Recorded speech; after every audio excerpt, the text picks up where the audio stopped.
Science. Technology. Medicine. Health. These four things make the world go round. Without them, we couldn't exist. This is the Monday Science Podcast, a weekly show bringing you the latest research and news in science, technology, medicine, and health, answering your questions or finding experts in the field to answer them. Your host is a pharmacist, an award-winning scientist. She leads her own research group and is the founder of King's College London Fight the Fakes. A tad bit on the qualified side. Welcome to Monday Science. Here's your host, Dr. Bahijja Raimi Abraham.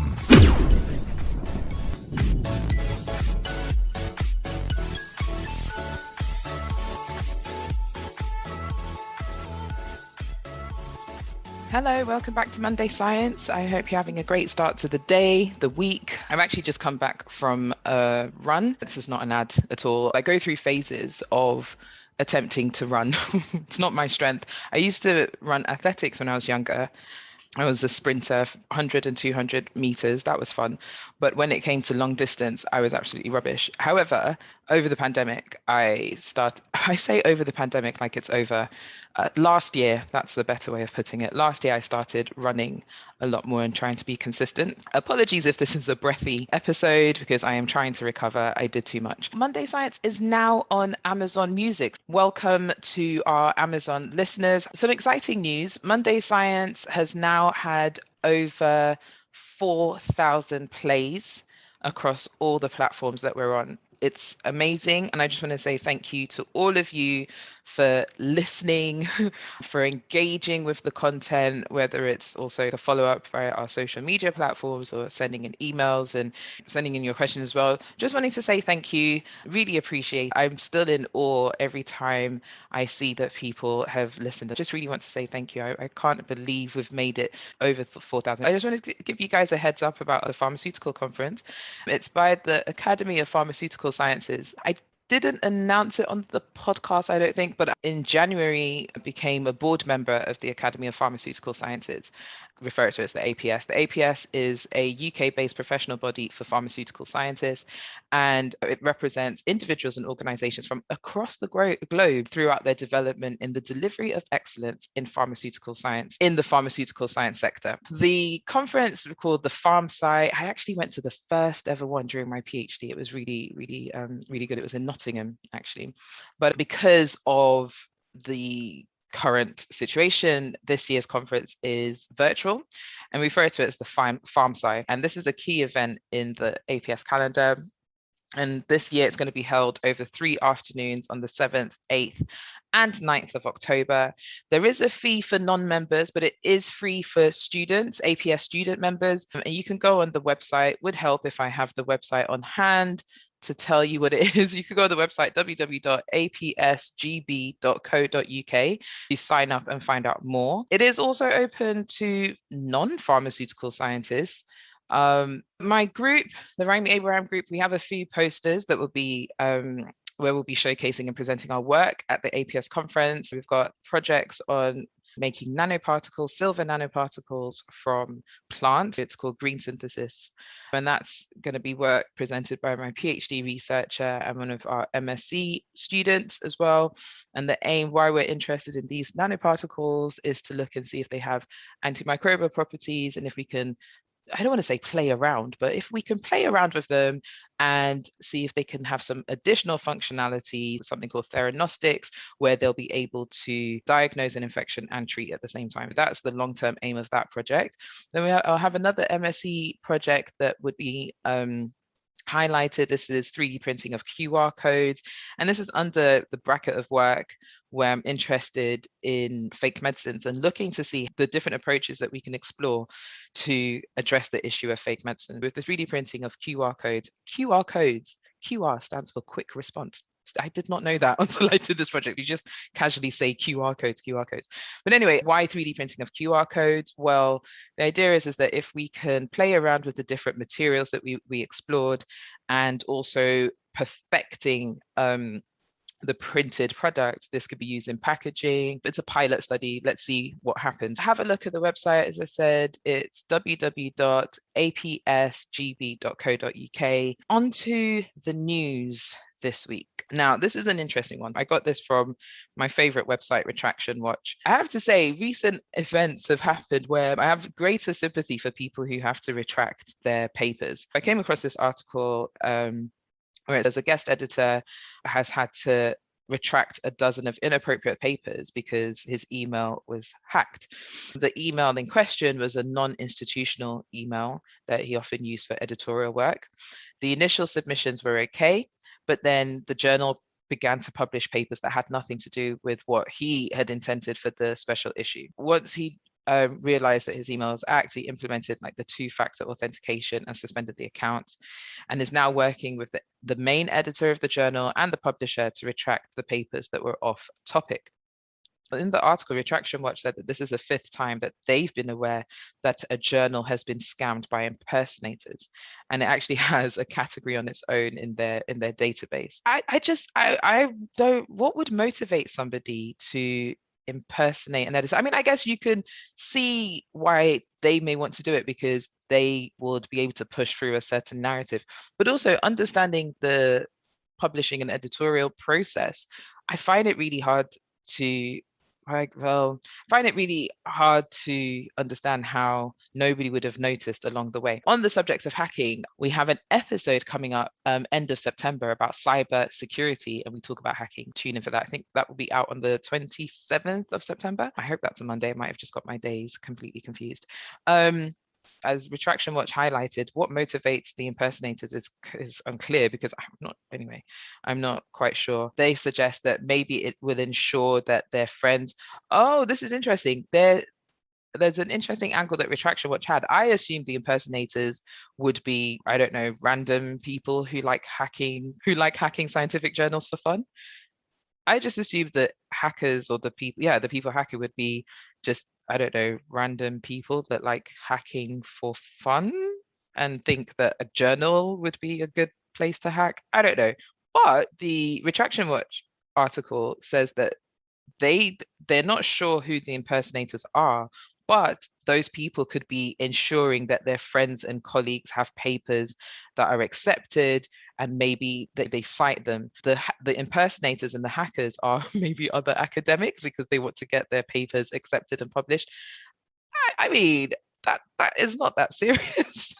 I just think if you're getting to the stage in your career where you're asking somebody to hack a journal or a publishing house or whatever in the hope that your papers would be accepted, or like you find a way to manipulate your papers being cited, I think it's time to leave. I think at that point, I think at that point it's time to leave the profession. It's never that serious. I didn't even think of it as an angle. On to the Monday Science Person of the Week. Well, I've decided that the Monday Science Person of the Week should go to the person in question, the responsible editor. This is Sheldon Williamson, who is at Ontario Tech University. He's a Canada Research Chair in electric energy storage systems for transportation and electrification. Sheldon, we stand with you. I hope it gets sorted. It's really sad. In the article, he comments that he's really stressed about it, the impact this sort of thing can have in your career. Or somebody might see as, oh my gosh, this editor's had his papers retracted, or the special issue that he was curating or whatever, but not necessarily knowing the backstory behind it. So it's a lot of stress. To Professor Sheldon Williamson, you are our Monday Science Person of the Week, because it is not easy, and I hope it all gets sorted, and I hope it's not causing you too much stress. Well, on the subject of academia, today's episode is my review on Netflix's The Chair. Have you all seen it? Again, I feel like I'm doing a lot of spoilers at the moment. Thank you all for the feedback on the Suicide Squad review that was out at last week's Thursday special. I'm glad you all enjoyed it. Thank you for the feedback around the history between Marvel and DC Comics. I felt that was important to highlight and talk about. But let's talk about The Chair. Now, the description is that it's a comedy drama. I'll be honest with you, after watching it, I did not see the funny side. I was a little bit triggered throughout various parts of the series. And it was released about a week or so ago, sometime in August. And it's set in a fictional Pembroke University where Professor Ji Yoon Kim, who is played by Sandra Oh. Sandra Oh was Dr. Christina Yang in Grey's Anatomy. She's also in Killing Eve. Professor Kim is the newly appointed chair of the English department at Pembroke University. And she is the first woman of color to be hired into that role. I was intrigued and I wanted to understand how they would portray academia. As so you would know, I'm an academic in the UK. I don't really know much about the academic system in America, but I have spoken to a few people, so I have a bit of an understanding. I was interested to see how academia would be portrayed in general, but then also I'm guessing this is quite an American perspective, obviously. So I was interested to see if I could relate to anything or if there was any overlap. I was interested to see how honest they would be about academia and the fact that academia is a little bit trapped in the past. I did a bit more about the show actually. So not only is Professor Sandra Oh's character, Professor, and this is a common thing that is said, but not only is Professor Kim the newly appointed chair of the English department, she's also attempting to tenure a young Black colleague, manage a relationship or something with her crush, and parent her adopted daughter. So tenure is a term that we don't tend to use that much in the UK. So we would either say, oh, is it like a fixed term or permanent contract? But from my understanding, and my American listeners, please feel free to clarify. Tenured means that it's a permanent job. In the UK, we would have the track to get to become an academic in most cases is you do a PhD. In some fields, they do a postdoc. In some fields, they don't. Some people can jump straight into a lectureship. Also, please note, you can actually become a lecturer from a professional end without needing to do a PhD. So you have the situation where somebody does their postdoc, let's say, and then postdoc is 2 years contract, 1 year contract. Worse still is when it's 3-month contract. In most cases in the UK, at least from my understanding, and I'm hoping I'm not giving a skewed perspective, but you can have your lectureship most of the time is permanent. So when you get a job, and this is in the UK, you get your lectureship is permanent. There are fixed term lectureships, 2-3 years, or maybe like maternity cover. But in most cases in the UK, when a lectureship is advertised, it's a permanent position, lifelong. Whereas in America, from what I've understood, they can start their lectureship. Just to highlight also, sorry, in the UK, we have the orders is lecturer, senior lecturer, reader, and then professor. In America, it's assistant professor, which is the same as lecturer, associate professor, which is the same as senior lecturer, and then professor. In America, you start off as an assistant professor, but then it's the aim to get tenured. And a tenured professor is somebody who is permanently employed at the university. This concept of being tenured is tied to academic freedom, security of tenure allows professors to research and teach any topic. In the series, the chair, Professor Kim, is trying to tenure a young Black colleague who is Dr. Yaz McKay. It's going to be interesting to delve deep. There are lots of things to unpack in this whole series. One, I'm not going to talk about dating. I'm not going to talk about the dating, managing relationships. I'm not going to talk about that. There are 4 key things I'd like to unpack. Well, we'll go with the flow of it, but there are 4 key themes I felt. Firstly, is the show realistic? Secondly, does it highlight the issues around racism, sexism, ageism as well in academia? And then lastly, just David Duchovny, really. I think that's just, he deserves a separate category of his own. Was it realistic?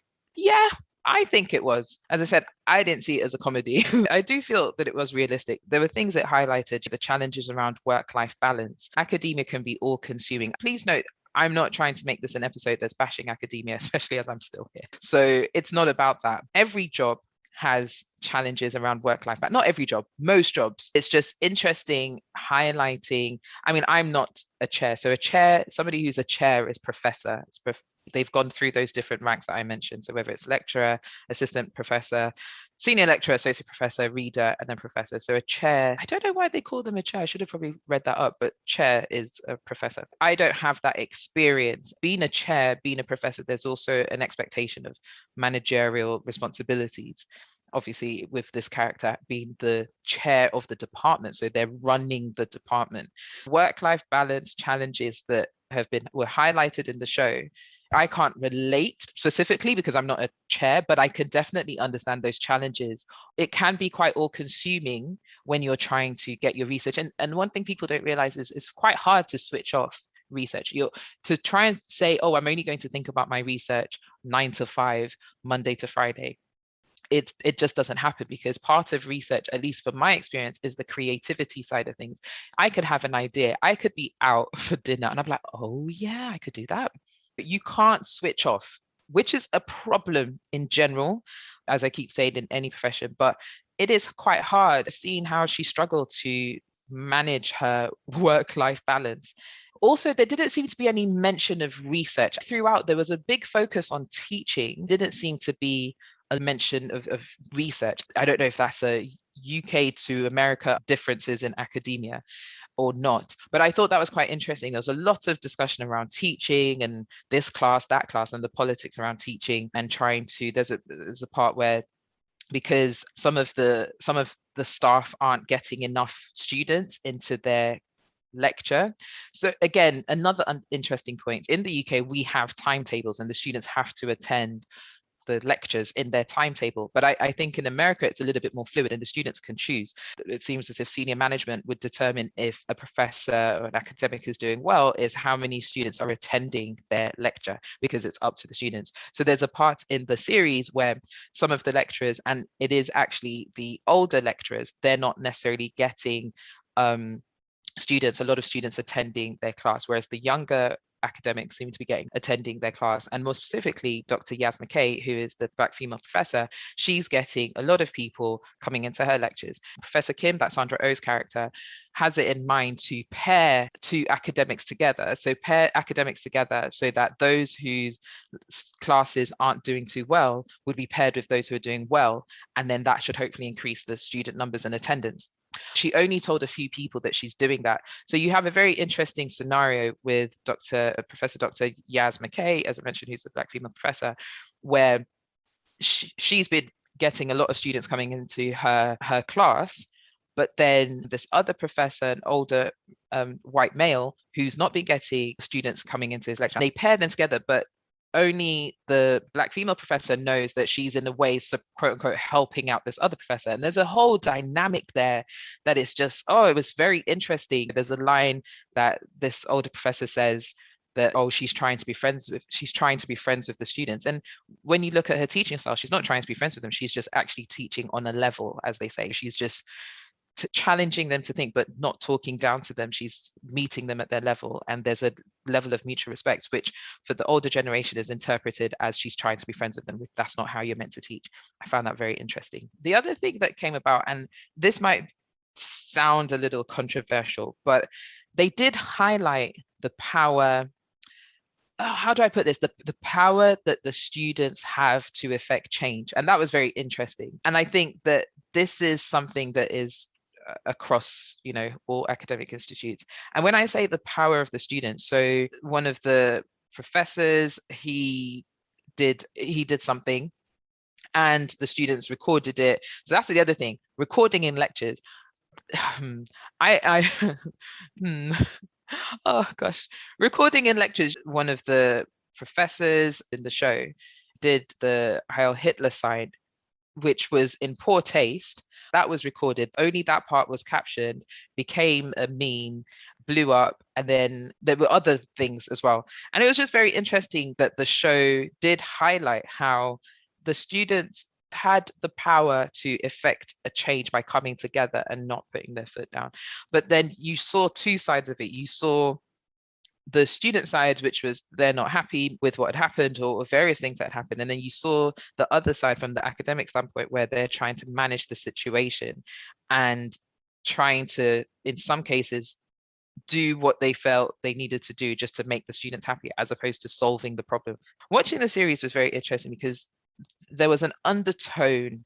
They did directly mention it, but there was this issue around the ceiling, the glass ceiling, particularly for female academics, but more specifically for Black female academics. And that sort of touched home for me just watching that play out. The actress who played Dr. Yasmin Kay is Nana Mensah. The acting in all of this was brilliant. But the conversation about ceiling and how women are respected, specifically women of color, Black women, how they're respected and viewed in an academic setting was very interesting and a little bit triggering. I feel like they portrayed that narrative really well. They portrayed how the female academics came together and were supporting each other. However, what's interesting is the question of, is that part realistic?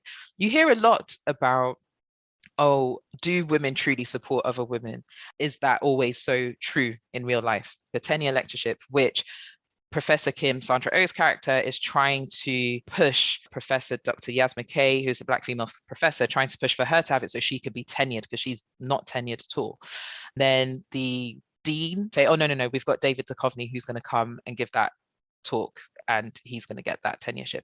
David Duchovny, he's an actor. He used to be in X-Files. And I liked that he was actually an actor in the series. This is quite common in academia, where they will give a famous person a visiting professorship or lectureship. They did this in the UK. Angelina Jolie, she's a visiting professor in practice for the Centre for Women, Peace and Security at London School of Economics and Political Science, LSE. There's a scene between Professor Kim, Sandra Oh, and Dr. McKay, Nana Mensah, where Nana Mensah's character says that we both started out at the same time, i.e. her and Sandra. They both started out at the same time. You are now chair, and I'm still here. Like, I'm still in the same place that you left me. I thought that was really powerful.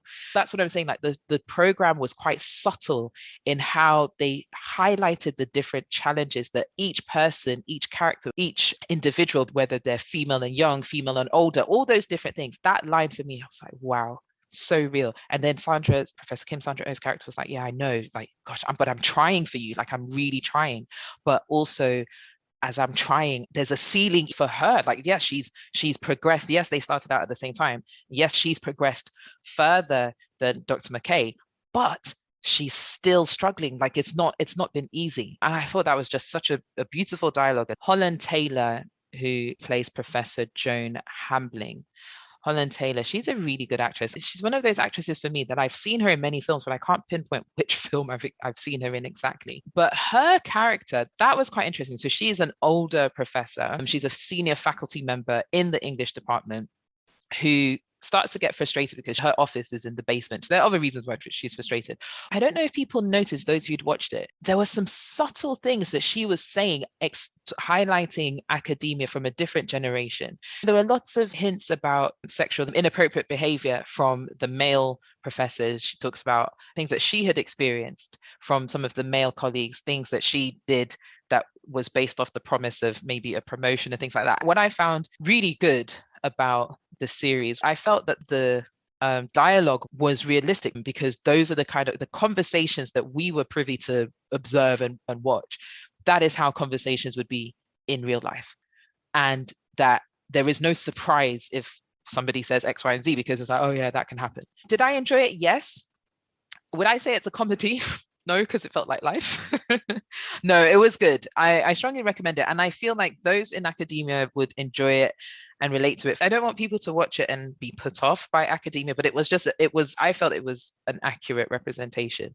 The only part for me that was a bit weird was just the lack of conversation about research. I would recommend it. I did feel it was short. Let's look and see what other reviews said. So Rotten Tomatoes, they said, the chair is too short to achieve all of its ambitions, but spot on observations about academia, and a sturdy ensemble led by an empathetic and hilarious performance from Sandra Oh ensures it's never less than watchable. There's one by Time magazine where they said the chair is a pretty accurate portrayal of what it's like to be a woman professor of color. That's why it can be painful to watch. The Conversation said the Netflix drama The Chair is honest and funny, but it still romanticizes modern university life. I'll put those in the episode description. You can have a read. If you've watched it, let me know, please. Send me an email, info@mondaysciencepodcast.com. Please make the subject The Chair so your email will stand out and I can take a look at it. But yeah, let me know what you think. I'll be interested to know if anybody else agrees or disagrees with my review. You've been listening to the Monday Science Podcast, a weekly show bringing you the latest research and news in science, technology, medicine, and health. We hope you've gotten some useful and thought-provoking info from the show, and we hope you had fun along the way. We know we did. We'll be back soon. But in the meantime, hook up with us on our website at www.mondaysciencepodcast.com. Shoot us an email at info@mondaysciencepodcast.com. Find us on Instagram, LinkedIn, and YouTube at Monday Science, and access episode summaries at mondayscience.medium.com. See you next week on the Monday Science Podcast.